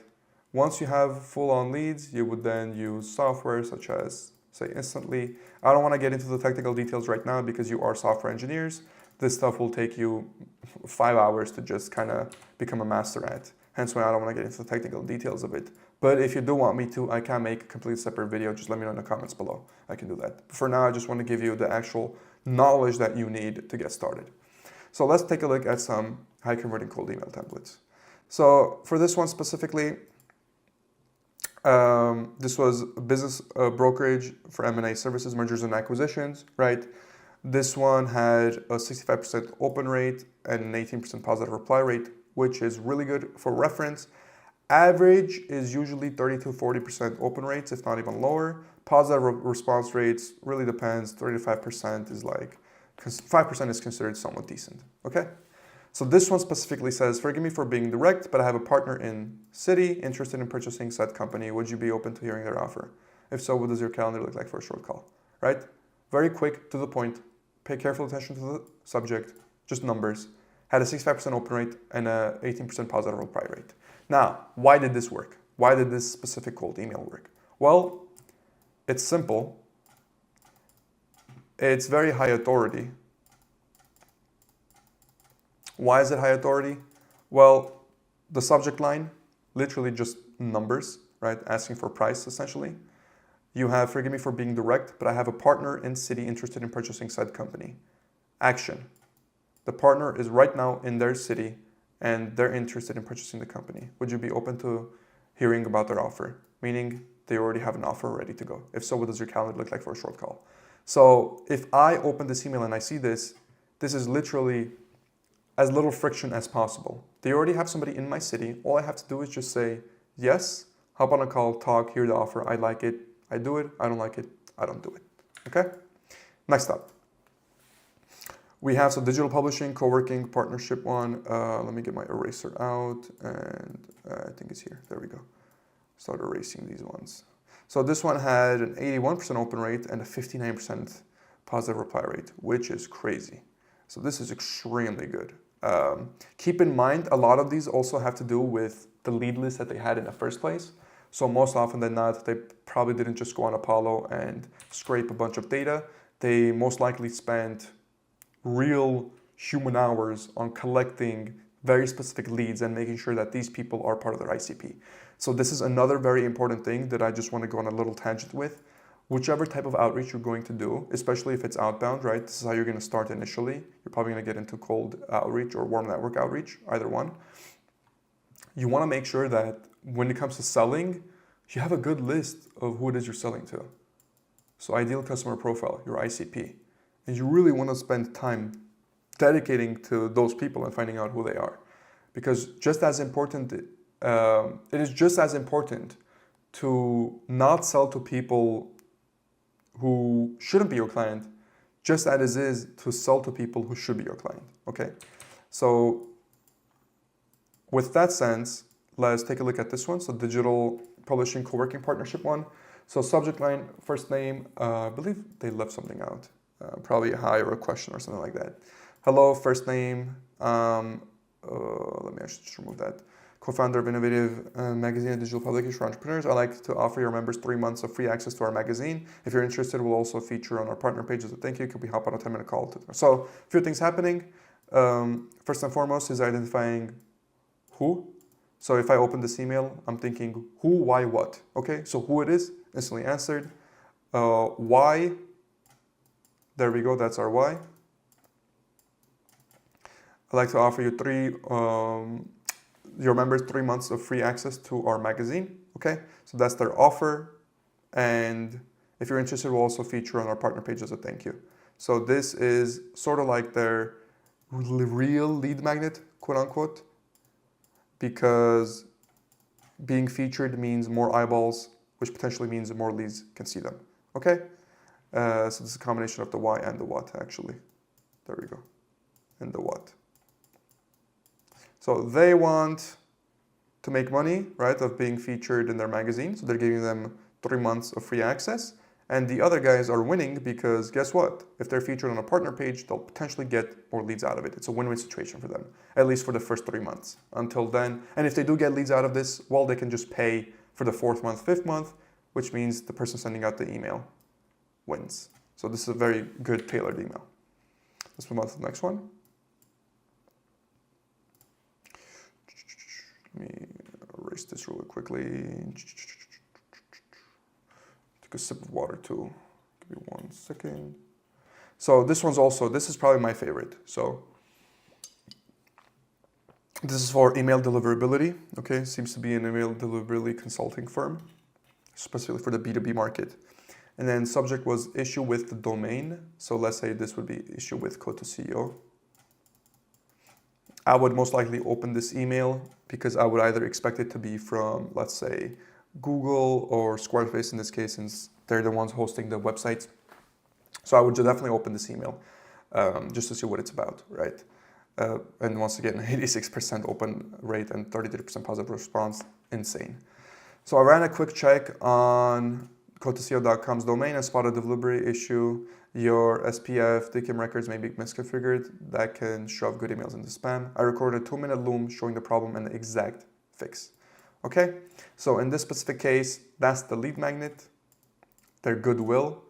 They literally solved my problem completely for free through a 2-minute loom video. And I know this is personalized to me because they sent it over to me. And if I have a specific problem, they're probably tailored that specific problem also to me. So there's no way this was a mass outreach campaign unless I take a look at the loom video and then I see it's just a generalized solution, right? Hope it helps. Let me know if you'd like me to walk you through it. Also, another very interesting thing, no direct call to action. There's no CTA. So this is something that you wouldn't see. This would be considered a quote unquote bad practice, right? Because we don't have an official CTA here. It literally just building goodwill. Hope it helps. Let me know if you'd like me to walk you through it, okay? Most often than not, the person will just look at the loom and just be like, hey, I have maybe a few questions about it or blah, blah, blah, blah, and then go from there. Maybe get them to hop on a call, pitch them, and then that will be their call to action in the call itself. But very, very good email. If you read this and the issue actually, well, you did have this problem, there will be no reason for you to decline this or think ill of the person sending the video. And most often than not, if you couldn't solve the issue yourself, you would pursue for further information and reach out to them to solve the issue. So let's take a look at the next one, sales enablement SaaS. So this is B2B, 19% reply rate, I want the playbook. So this got a 92% open rate and a 29% positive response rate, which is once again insane. So high first name personalizing every outbound email at scale is rough. We faced that at company too. We built a new playbook that lifted our cold email positive replies to 19%. Happy to share the 90% reply playbook if you'd like a peek. So this is once again another lead magnet. In this specific case, the lead magnet is this so-called 19% reply rate playbook. Now, what would I've liked to see is maybe this being applied to the email itself, because it's not too personalized, but nevertheless, the lead magnet was so good that they still got 29% positive replies. Now, if this was slightly more personalized, I believe the positive replies could have been higher, but nevertheless, it did the job anyways. So yeah, they did it with the actual thing here, lead magnet. So let's take a look at the next one. And the last one is an email that I sent out, so I'll showcase that as well. Fitness coaching service for B2C, quick fitness win for busy founders. So running a business is demanding and it's easy to let health slip. I don't know why it's a little messed up on the writing there. I coach entrepreneurs at Daily Body Coach to hit peak shape without hurting work performance. I'd love to give you a free one-on-one strategy session to kickstart healthier habits and sharper focus. Interested in a quick call. So this one, once again, a little bit of a personalized spotting the problem, right? I coach entrepreneurs, so this is the who, right? This is the why and the what in a sense. So why? Well, kickstart healthier habits and sharper focus, because we just determined that entrepreneurs will let health slip. And then the lead magnet is a free one-on-one strategy session. So worst comes to worst, you get something free out of it at least, okay? 75% open rate and a positive response between 70 to 24%, which is once again really good. So let's go ahead and erase this. So the last one that we'll take a look at, excuse me, is actually my own email. So for my consulting firm, this was when we were specifically targeting e-commerce companies, and we were doing CRO consulting for them, so conversion rate optimization for their landing pages. Specifically in this case, this was a store that was actually local to me, and the owner, I knew he was in his early 20s. He had a little bit of a hip of a store, so I knew that, well, the language that I gotta use, I gotta tailor it. And this is what I mean by understanding your ICP. So I knew it was a young guy in his 20s. I couldn't send out too formal of an email because it just wouldn't make sense, right? But I knew since he was younger, if I tailored it to maybe how he speaks, I would have a higher success rate. And that's exactly what I did. So I put your store is straight fire, bro. This should be the fire emoji. And I put what up, his name. Just finished checking out the store, and I gotta say I love it so much I actually ended up ordering one of your shirts from the latest collection. Keep in mind I actually did order the collection, and the same name that I had it over here as well. So I knew that if I put this out, he was gonna go and check if I ordered it, and he checked, and sure enough, I had actually ordered it as well. So this is just another amazing line you can do if it applies, of course. So this is personalization, right? Personalized. So the more personalized you can have your emails, the better, right? But of course, quality, this is the quality versus quantity talk. Higher the quality, less quantity you're gonna do. And cold email in general is a numbers game, which I will explain very shortly. So the why am I reaching out? Okay. I wanted to drop you this email because after seeing your products, I'm confident I can boost your conversion rate by at least 30% in the next few months, or you don't pay, right? Risk reverse. I know that's bold, but your brand is so strong that I know we can make it happen. But to show you I'm different from the 20th pitch you received today and justify how I can make such a crazy claim, I put together a custom CRO plan for your store that can help you skyrocket sales without spending more on ads or overhauling your site. I recorded a quick loom going over it because I want to show you I know what the heck I'm talking about, haha. And start a loom. This is my lead magnet. Free value, without anything in return.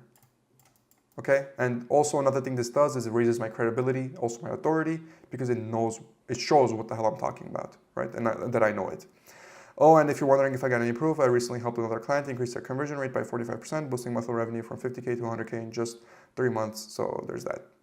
We'd love to chat with you about this some more over a quick Google Meet call. Let me know if you're free for one on the next days.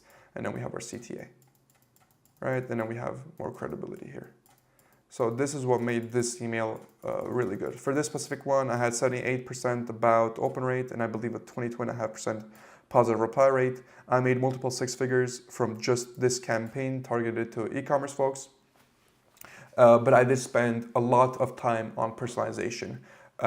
Specifically, I had people, not AI, I had people research it and really take a look at our ideal customers. And if we found a fit, we would order something from their store and we would send them a very similar email. It cost us, I believe, per person about, I want to say 20 to 30 bucks on average to actually do this to. So we ended up losing money on a few of them, but the ones that did agree to work with us just completely, overshadowed the rest of the small minimal losses that we had. So if you, let's say, do this with 100 people, right, and you spend about 30 bucks, that's 3,000 bucks, right?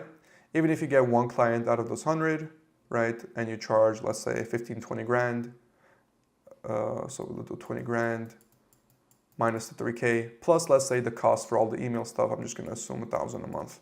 You're still sitting at 1,600, and then depending on what your margins are, you'll take it from there. So still very good. Now, what did I mean when I said, let's say, cold email specifically and outreach specifically is a numbers game? Well, if you want to make a certain amount of money a month, let's say it's $10,000, right? From talking to many of you, this would be your ideal situation. This is about one client in the United States, okay? One B2B client you can get that much money from. What I'm gonna do now is just run through a simple quick math formula, and I'm gonna work backwards. If I wanna make $10,000 a month and I need one client for it, how many clients do I need to reach out to? How many prospects do I need to reach out to? Well, to get one client, I need to hop on a sales call, I need to close people. Let's assume I only have a 20% close rate. That means I need to have 5 sales calls. For 5 sales calls, I need people to actually give me a response, right? Because if I reach out to people, so if I reach out to a person, right, they have 3 responses. Ignore me, say F off, right, or I'm interested. So a positive response, a negative response, or just no response whatsoever. I get completely ignored, right? So for me to get these 5 sales calls, I first have to get the positive responses, right? So I'm just gonna assume that's 3%, which should give me about 165 positive responses. Now, for me to get 165 positive responses, in the first place, this guy needs to open them, right? He can't ignore them. And he actually needs to see it. So I'm just gonna assume that 10% get opened. That leads me to have about 1,650 prospects. So now, over the span of 30 days, that gives me about 55 a day. Pretty sure I did the math right, but if I made a mistake, I apologize. But I think it should be good. So 55 a day, then that tells me I now have an input and an output formula. And I just have to reach out to 55 people with whatever pain point or problem that I'm solving, right? And I know my output is going to be that $10,000. Now, since this is entrepreneurship, this is not a 9 to 5, this is not static, this is very much dynamic. The more outreach I do, naturally I'm gonna get better at sales, so I'll begin closing more people. Better I'm gonna get at writing my copy, so more people will respond to me, and also I'll have a higher open rate as well. Whether I want to or not, I'm consistently gonna improve, meaning this will go down while this goes up, naturally, whether I want to or not, due to compound interest. And that is why it is simply a math game, and this is essentially why business is a lot simpler than people think it is. Because if we just ignore literally the 80% of all the BS and just focus on the 20% that actually matters, we can get so far ahead. Because look, everything is just a simple formula that we have to follow, okay? Now, with that, to sort of recap everything that we learned, what I'm gonna do now is to show you from essentially starting from complete scratch how you would go about doing all of this, Okay, so let's get started. So first and foremost, we need to understand that 9 to 5 is not sustainable, okay? AI will eat repetitive work, the job curve slides right, surviving roles demand greater reasoning or creativity, and this was the bell curve that we talked about. So right now, let's say we're here, this is gonna shift right, we're gonna have a lot more jobs in this space. This one's gonna be automated. That raises premiums on deep or cross-domain specialists, and most workers won't meet that bar, and even those who do will still need some type of leverage to stay resilient, right? So knowing that, we now come to the conclusion that, well, we need a business, okay? We need to dive into our entrepreneurship, or we need to at least pursue equity, an IP or an audience in a 9 to 5 environment. But once again, if you're gonna do that, you're gonna need to be part of this, okay? Not many people are there. So we need to find a pain point, okay? We need to find a pain point, but we need to understand that we can't be a jack of all trades, okay? You cannot do everything for everybody. It is not scalable without immense capital and workforce. People like to look at big four consulting firms, Deloitte, right, McKinsey, and so on and so forth. They literally do everything for everybody. Well, that's because they're already multi-billion-dollar companies. They have hundreds of thousands of workers all across the world. They have teams for everything. That's why they're able to do that. If you start off, you can't compete like that, okay? You can't do that. So please stay away from general web development agencies, web dev agency, just anything of that sort, or AI development agencies. If you're gonna do an AI development agency, at least do it extremely niche down, okay? Solve only one problem, right? Use your unique advantage in the pain point checklist to narrow down on the pain point that you are best fit to solve, you and you only, okay? And this is essentially what you wanna come up with. I help specific type of business solve very specific pain point using your very specific skill so the business can achieve a very specific outcome. That's your goal, okay? Then what you would do is move on to validating the problem with real people. Because if we don't validate the problem, then we don't want to like spend months on building it, time and resources for it to not come to fruition, okay? Talk to 10 to 20 people in your target market. Ask open-ended questions about their day-to-day, any challenges they're facing and what they've tried to fix it with. Remember, you are not selling just yet. You're testing to see if the pain point is real, frequent, and painful enough that people are already trying to solve it. Remember, the more time you spend on this, right, when the time comes for you to form that lever, to move that weight, the more leverage you're gonna have because the longer that lever is gonna be, okay? So you really wanna take this seriously and go through that checklist over here, narrow it down from there, and then narrow it down even further with the validation. And last but not least for this one, record exact phrases that people tell you. These phrases can also be your sales copy and cold outreach messaging, especially if you hear a consistent pattern with people saying, oh yeah, this sucks, this takes up too much time or whatever the case, okay? Next thing, there we go. Design a high value solution. So not a product just yet. Start with your outcomes. What would a win look like for this specific person, right? For the client that you are specifically helping. And what you want to do then is, well, it's so difficult. Work backwards from the result. So start from steps, resources, and then constraints. The reason we do this is, well, first and foremost, we don't want to create something that people will have no use for, right? We want to make sure that whatever we create deals with a very specific outcome, okay? And last but not least, do not jump the gun to a SaaS. Think of the best vehicle that is most appropriate for the pain point, okay? Most software engineers, right, and I made this mistake when I was starting off too, I just assumed SaaS is the best thing on the planet because that's what we see, but that's not the case. For example, elderly people in medicine, right, or just elderly people in general, people love to create SaaS for elderly people, but they don't understand that elderly people are not accustomed to using SaaS, right, especially if they're, let's say, over 80 years old or 70 years old. They're not going to be able to do that. So while SaaS might quote unquote be the best solution, it's really not, because according to our ideal customer profile, that's not the vehicle that they need. Maybe a service-based vehicle might be better for the elderly folks, okay? So do not just jump the gun and assume that pain point needs to be solved with a SaaS. Make sure you understand who it is you're talking to, validate the problem with real people, ask them questions, and see which vehicle is best to deliver that solution.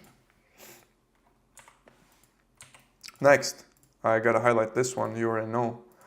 Sell before you build. Please, please, please sell before you build. So you begin pitching. I help, we already talked about this type of business, solve specific pain using your specific skill so they can achieve a specific outcome. If they say yes, take the payment, obviously. And if they say no, what you need to do is ask them this question. What would make this a no-brainer for you? Okay? So if it's your ICP and they say yes, take payment. And if it's your ICP and they say no, ask what would make this a no-brainer for you. Okay? Try to understand that. If they're not your ICP and they say no, that's fine. If they're not your ICP and they say yes, be careful. Okay? Bad clients are a headache to deal with. So next up, let's move on to the next thing. This is a lot more difficult than I imagined it would be. So it's time for fulfillment and exceeding expectations. So use human systems in the beginning, Google Docs, Notion, Airtable, Figma, Loom. Don't try to automate everything right off the bat. First, go through the process, go through your first client, second client, third client. Really see what it is you need to do and what the entire process looks like. Use human systems at first, and then we can automate. I'll get to it later. Learn what steps feel redundant or unpredictable or just, completely not needed. What you might remove, what you might add, right? And capture everything. So screenshots, pain points, testimonials, any surprises, every single little thing you can capture it for later, okay? And always remember, you want to under-promise and over-deliver, okay? Your under-promise, though, doesn't mean you don't make it a good offer, right? You don't make it incentivized. You still want to do that, it's just always focus on over-delivering. Most people say over-promise, over-deliver.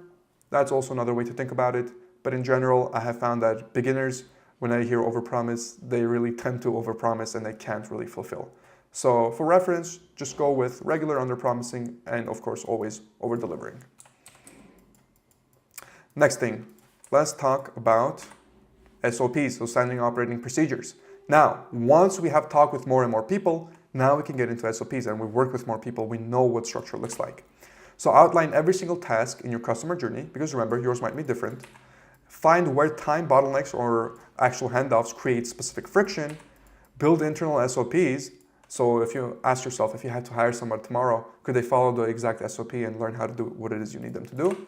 And track how much of delivery is still dependent on you as the CEO or the co-founder or the founder of this specific business, okay? Next thing, we want to systemize stuff. So create a short list of ICPs, specifically your ideal customer profiles, and use proven cold outreach methods, specifically personalized, focus on ROI or pain, and track conversion rates. The more conversion rates we track, the more data we have, the better we can optimize and see what type of messaging or what type of thing contributes to what type of result. And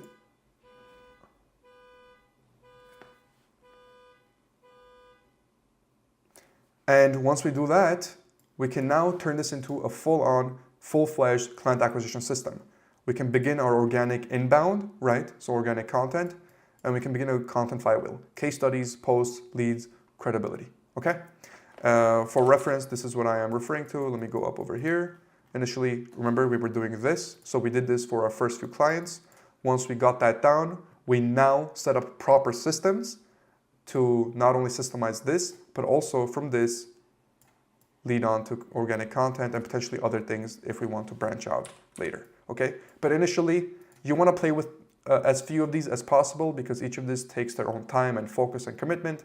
So just rely on as few of these as possible initially starting out because you don't need too many. You only really need one to get to, I would say, about $10 million a year in annually recurring revenue. With that, let's move on to our second to last one. So raising prices and adding productized services. So start charging for outcomes, not time. Now, you should have done this from the very beginning, but for many of you, this might feel a little foreign, especially coming from a 9-to-5 environment. So you might still subconsciously start charging for time, considering how much time you're spending, or maybe started charging for maybe your expenses, which is not a bad tactic. I would honestly recommend versus charging time, charge expenses in the beginning, let's say your monthly living expenses, and then start getting used to charging for outcomes. So start charging for outcomes, right? And then learn how to anchor price to value delivered. So what it saves the business or what it earns them, anchor the price to that. And what I would even do is create an even higher ticket service or a product depending on what your existing business is. So if you have, let's say, a SaaS business, I would introduce a higher ticket service. If you have a service-based business, I would introduce an even higher ticket product or a combination of both, okay? And then, of course, offer implementation, training, and advisory for high-touch clients, sort of a DFY service, so a done-for-you service. This is to just further raise your prices and get a lot more money out of them, and also get better client testimonials. And last but not least for this, so this is gonna have to do once again with the upsells. Brainstorm all available data on how a SaaS can potentially be created, or vice versa, how a high ticket offer can be created. So if you have a service-based business, you've been running it for a plethora of clients already, you're making a decent amount of money, see how you can productize what it is you're doing, such that if you were to kind of apply it for that specific niche, you would have a one-stop solution for everybody, at least to a certain degree. So if it's a service-based business, look into SaaS. If it's a SaaS-based business, look into a very, very high-ticket service. For reference, you will see this everywhere. It's just people don't make it obvious. HubSpot, ServiceNow, Salesforce, all these quote-unquote SaaS, they have an extremely high-ticket service, right?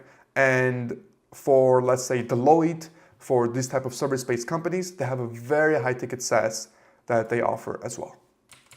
Okay? Let us move on. So last but not least, we now automate and hire ourselves out from our regular operations. So use tools like Zapier, Make, and A10 or AI agents to eliminate any grunt work that we have. Hire for support roles before you hire for vision or strategy. We want to build dashboards for key metrics to track all of your data. I cannot stress this enough.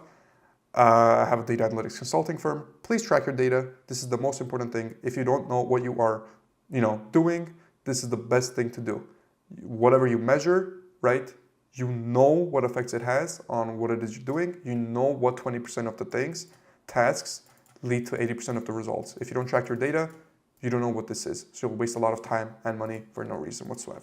Last but not least, shift from being a technician to a system architect to then a CEO, having a mindset of a CEO. And that, ladies and gentlemen, is how you can escape, essentially, this type of a future and build yourself minimum a 7-figure business while achieving true time, location, and financial freedom, all the while making meaningful contributions to society by actually doing what you like to do. So if you enjoyed the video or if you have any questions whatsoever, just leave them down in the comments below, and I will see you in the next one.